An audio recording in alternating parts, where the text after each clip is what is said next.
Hey, everybody. This is the interview with me, Cambria.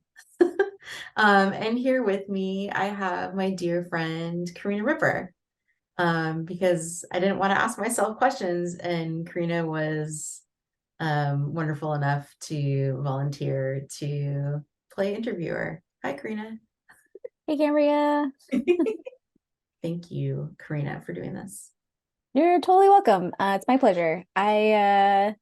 Yeah, I'd love to get started and just, I'm happy to be a part of this conversation. And it's so rad because like we both are currently working on narrative projects. So I feel like there's a lot of fodder for us to discuss. I'd love for you to maybe just like tell me a little bit more about yourself. I know all the good things, but so those people out there watching can hear. Who is Cambria Matlow? Oh man. Oh man. Who am I? I am a filmmaker. I live in Portland, Oregon. I am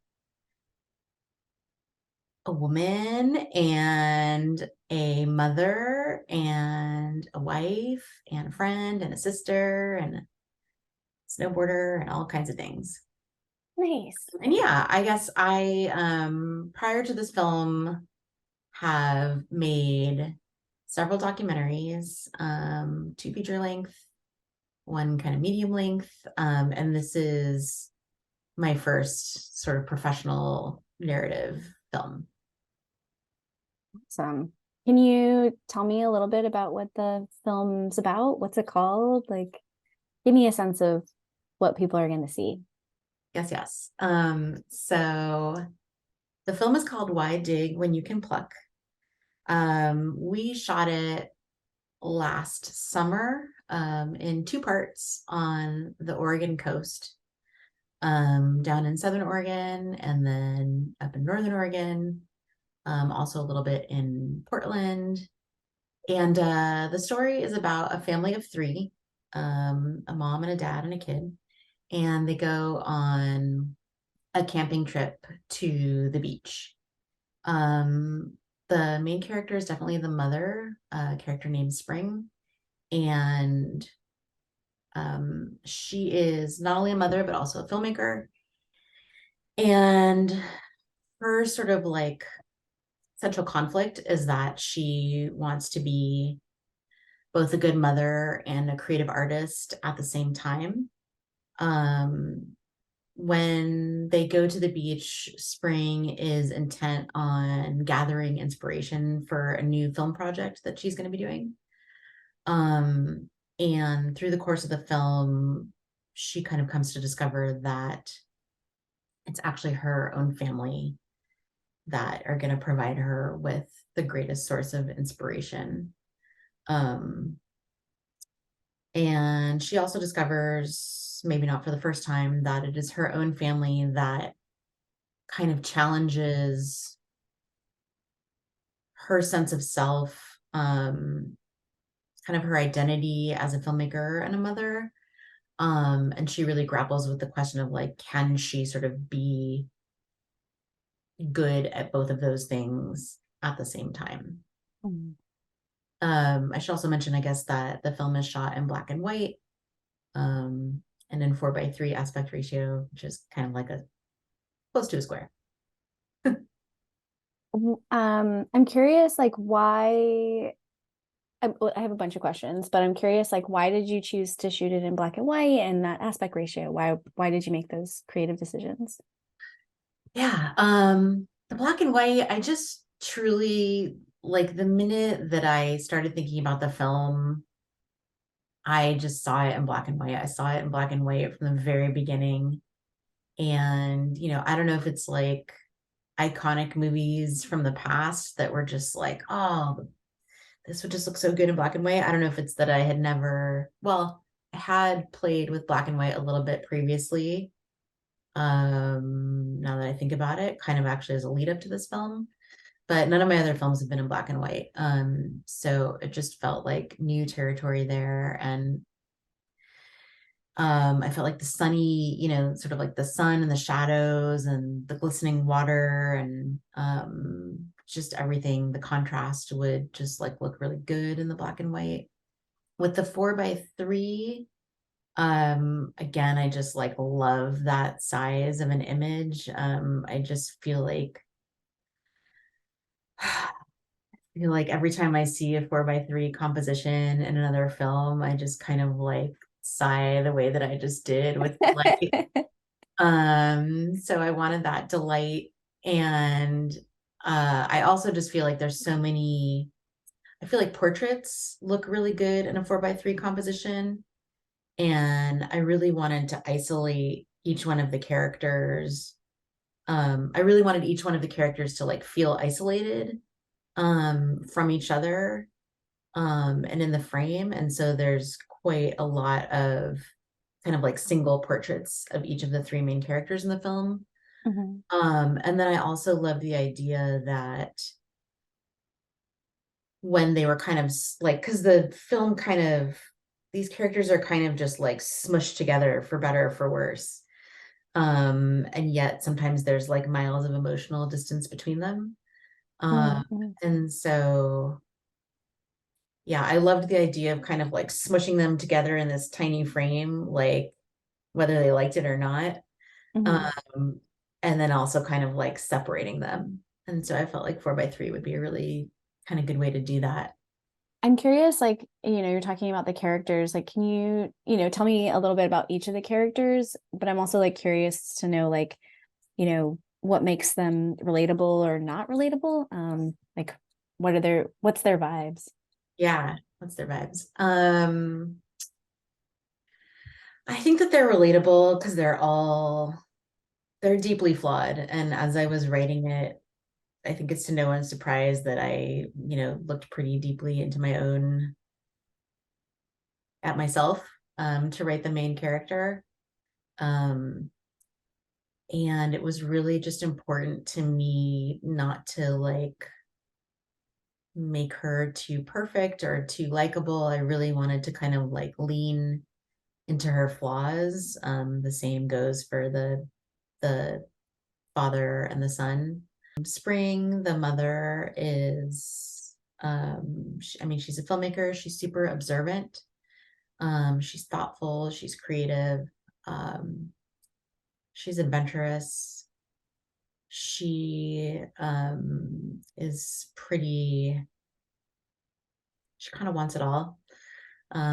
She loves her family, but she always doesn't know kind of the best way to show it. Um, she wants to have like a great family vacation, and she also kind of wants to be on like a writer's retreat by herself. And she wants to do that at the same time because sometimes we have to learn things the hard way, that you can't have everything at once. The father, Clay, he's not that excited to be on the beach, but he is sort of supportive of his wife's kind of like yearnings. Mhm. Um, he definitely kind of has a bottle of vodka that he is quite attached to during his time on vacation with his family. Um, he is a little bit of a moving target. He's unpredictable. He sometimes can snap and become quite angry. Mhm. Um, he especially targeted towards his son, and at the same time, he's a little more emotionally connected with his son and a little more tuned into his son's sort of emotional needs than Spring is. And then you have the kid whose name is Elio, and he's 9 years old, and he's curious, and he's smart, and he's stubborn. And he says he doesn't like the beach, but he does. And he's an only kid kind of trying to make his way on an annoying family vacation, um, trapped in a car with his parents, the way that, 9-year-olds are wont to be. That's awesome. I love the description of all three of them. It's so great. cute. I feel like I can like feel their like picadillos, but also just like they feel like real humans. I like I'm curious to know, like about a little bit more about the location where y'all filmed, because I feel like, the Oregon coast has so many iconic beaches, but like where exactly were you filming, and why were those the beaches that you chose? Oh man. So I was very, very obsessed with it's called Harris Beach State Park, I believe. Down in Brookings, in Southern Oregon, which is like way down by the California border. I had been there on a camping trip myself. And the thing that's really special about that beach in particular, I mean, there's a lot of special things about it, but like uh there are these rocks, and the rocks are they're huge, and they're both on the beach, but they're also out in the water. And there's other places in Oregon where you have rocks out in the water, but not necessarily also on the beach. Mhm. Um, and it's just it's just a really special place. And I liked the idea. We ended up shooting in two parts. So we ended up kind of shooting a second section near Arch Cape on the northern coast, which kind of doubled for that Harris Beach area. But I loved the idea that Spring, she's kind of like going to the beach, she's looking for inspiration, and it's this like incredibly inspiring location. And it's just got all these little nooks and crannies. The rocks have these great texture. The water splashes up against the rocks, out in the ocean. Um, they're like populate. They're populated with people. Like there's people doing kind of beachy things. So it's just like it was a really nice environment. There was a lot of like built-in production value into the location, which we tried to capture as best we could. But I will say also, like, I kind of have this weird thing where I like to shoot out in nature often, but I really don't like to shoot the nature in this kind of like nature porn kind of way.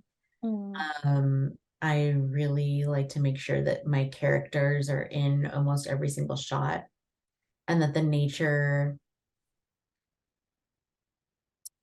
is really informing the emotional state of the characters, rather than kind of like taking over. Um, but yeah, I feel like you can kind of learn a lot from someone about someone's like emotional state from the environment that they're surrounded by. It just kind of like it just like Well, can't help but inform how you're seeing that person.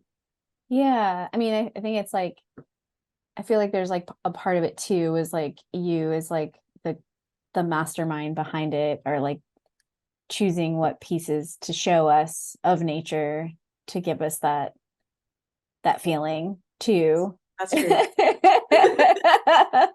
And so I guess like I feel like that leads me into this like question of like how did you come up with this idea? Like what, why did you want to make this now? Um, I mean, the story is very much inspired by personal events. Mhm. Um,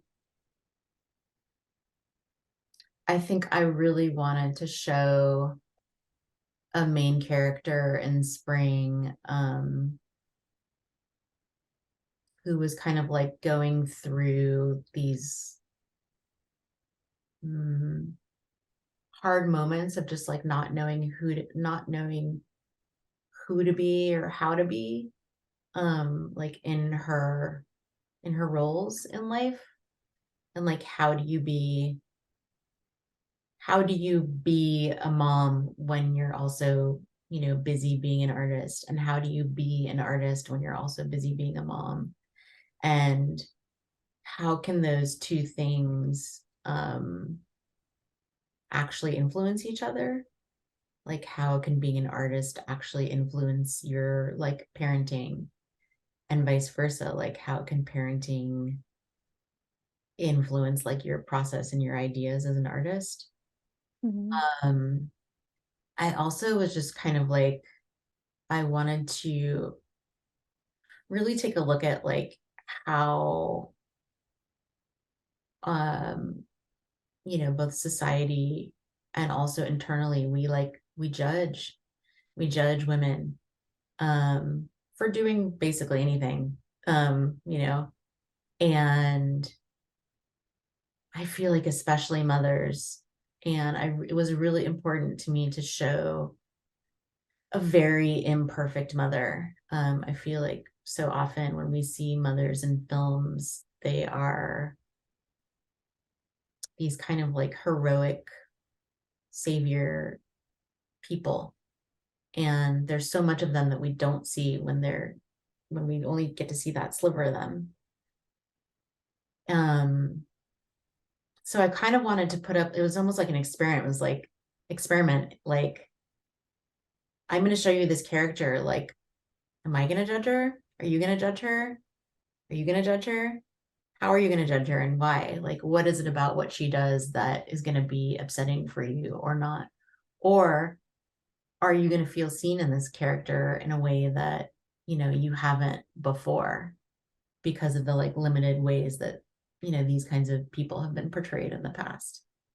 Um, yeah, that's how Yeah. it How, I guess to kind of like dive in a little bit on the writing, like I'm curious, like what your process was like to write these characters, how long did you work on it? Like, how did you shape the script? um Yeah, I actually kind of like pre-wrote in this funny way that I seem to do, where I just kind of like am collecting ideas and little character traits and scene ideas and um little kind of like threads that I'm kind of like, I don't know where this is going to go, but what happens if we throw this thing in there? And I basically did that for like a year. Mhm.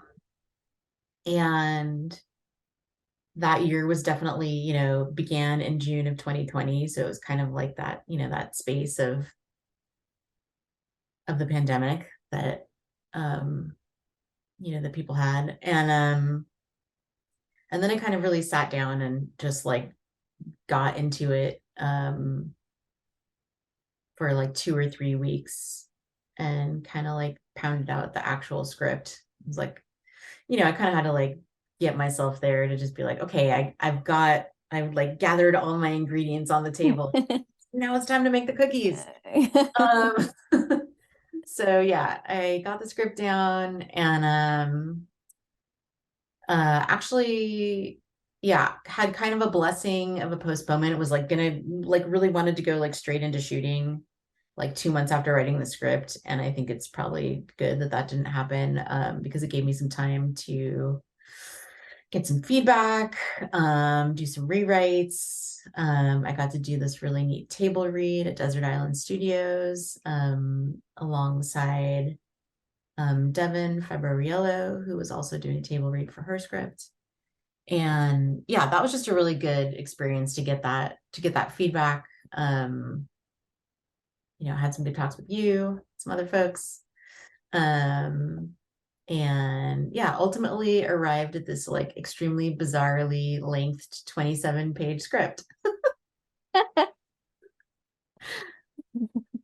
I'm I'm curious, like, knowing you did the table read, but like I imagine like even before the table read, like I'm curious to know what your process was like to come up with like the dialogue in the film, and Oh yeah. how that kind of developed over time, both like in the writing and table read, but then also like maybe with the actors? Yeah, thank you for that Mhm. question. Yeah. Um, yeah, so I really like pauses. Basically. I think that a lot of life can sort of like live in between the lines. And so yeah, I guess let me back up for a second. So in each scene, I kind of wanted there to be like a winner and a loser every time, or at least always a winner, always a loser. Um, and so yeah, I guess to back up even more, the whole script, the whole story is really. I was listening to a lot of music by Andy Schoaf. Schoaf, I don't know how to say his last name, but he's this awesome Canadian musician, and his songs are just like little short stories. Mm, Um, and they're really just like kind of drilled down into like the smallest, most intimate moments. Um, and I was, among other inspirations, I was really inspired by that. So the script has a lot of what feels like kind of shorter scenes with these really intimate moments between the three characters. And the story itself is not so plot heavy. It's really about these like intercharacter dynamics and how they kind of like shift and change from scene to scene. Um, and I really kind of started thinking about the film almost like a short literary story or like a novella, just kind of like small. I wanted mhm, to keep it small and focused. Um, and I guess what I like about it is I feel like as a whole, it talks about like some really big issues, but like through these very like focused, nuanced, small moments. Um, and then I guess on that note,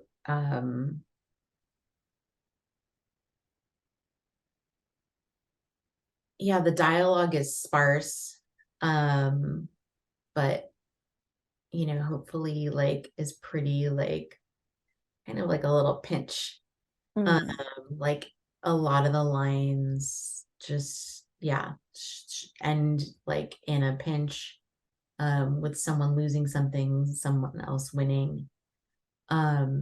And I talked a lot about this with my actors before we started, and I think yeah, it's just I think like the passage of time and the time in between dialogue is very important to me.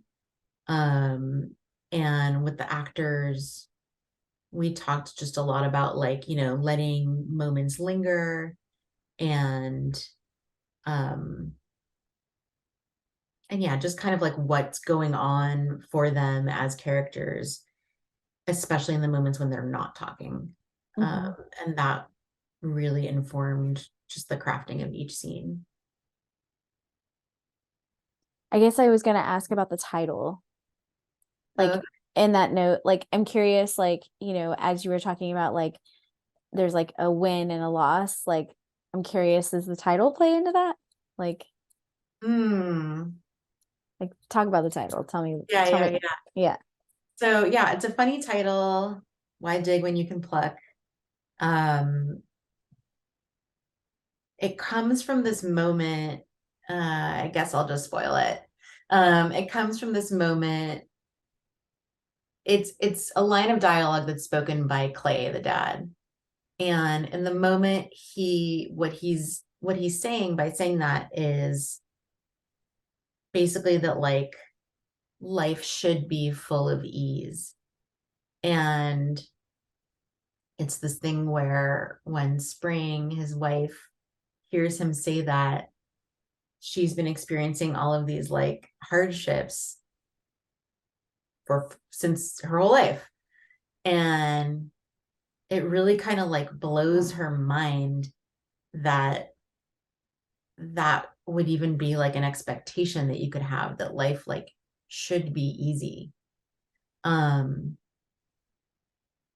and like, you know, I don't know if it should be easy for everybody, but definitely, yeah, it's just like, it's just kind of something to think about.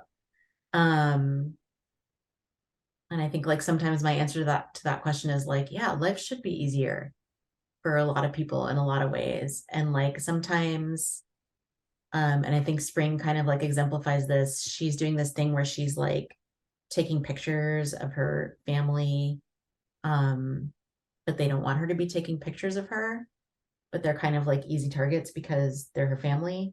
Mhm. And she's kind of like plucking, she's like, you know, kind of plucking their photographic souls or whatever. And like maybe she should be doing a little more digging.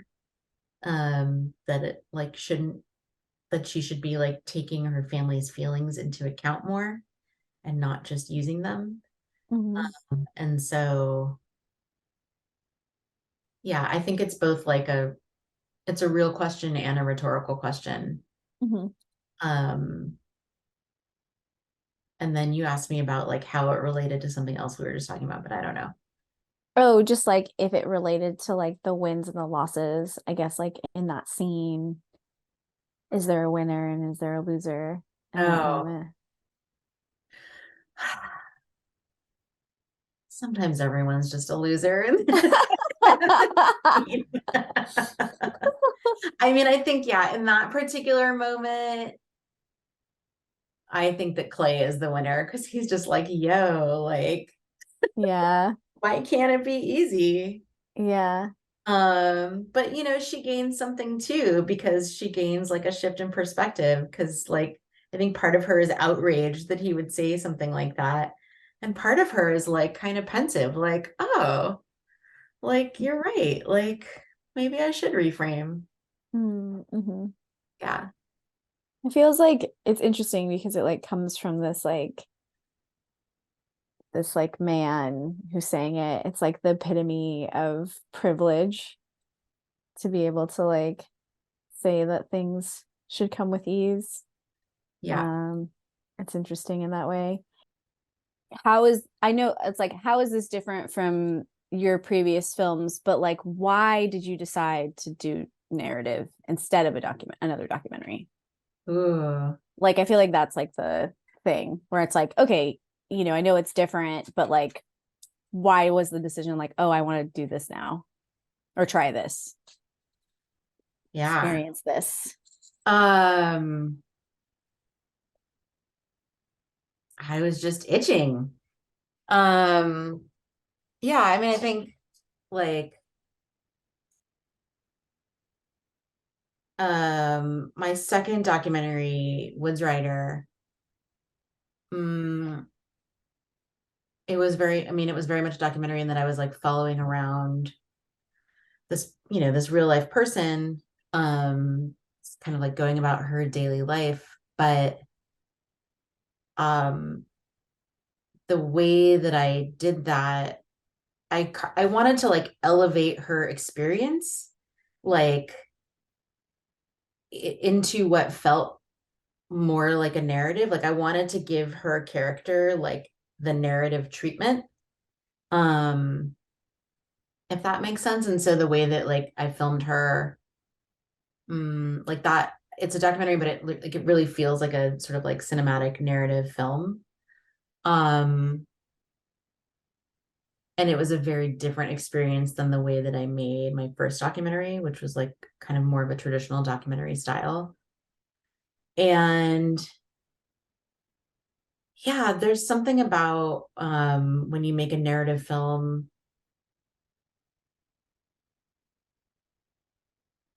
um, the kind of like just the way that we take those characters like seriously. Um, that I definitely wanted to explore with Woods Rider. And then I felt like after doing that, I was just like, oh, this is like the way kind of that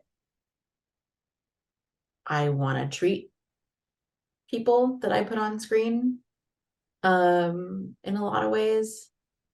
That's not like across the board, and I'm not saying that like documentaries necessarily like don't treat characters with respect, but um yeah, I wanted to kind of like continue that trajectory. And I also just was like, really just wanted to know what it was like. Like I had written scripts before, but it's so damn fun to, to bring your vision from your brain, into reality via, writing and locations and actors and production design and all those things. It's just such a different process. I really wanted to work with actors. And now after working with actors, I'm like hooked. I think they're just like very bizarre, wild geniuses, all of them. And they can do this like magical thing. And I am like very interested in that like actor director relationship. I just like can't wait. Yeah, I can't wait to do that again. Yeah, I had, I've been watching and loving movies and making movies for a long time, but it was just it was time. It's time to Nice. that narrative. Last question. Uh, why why do this? Why? I mean, filmmaking is one of the hardest art forms ever. Like, why do you make films? Why do you keep doing this? I mean, it's so brutal. I asked the same question of my actors in their interview for Kickstarter, so I don't blame you. It's a good question. Um, yeah, and I think for me, um, I feel like it's the best way that I know how, using the skills that I personally possess, um, to move the needle. Um, I think like I think ultimately, and whether even if it's like just like a micro move, it's still a move. I think that like art um is how like culture is created, and culture is really what moves society forward. Um and every like last drop of art that comes into the world is valuable, and makes an impact, when someone sees it. And I feel like, the way that I see the world is my own. I'm not saying like I'm a snowflake, but like, I think that thousands upon thousands of people have their really own special, unique way of seeing the world, and that like the more that we get of that, like the better of a world we're gonna live in. And I feel like filmmaking, yeah, like I feel like whatever, little potion of skills that I have, um kind of encapsulates them the best. So it's probably what I should be doing. It is what you're doing. Yeah. Thanks to all, thanks to friends like you and folks like these Kickstarter backers who get to see this. Totally. Yeah.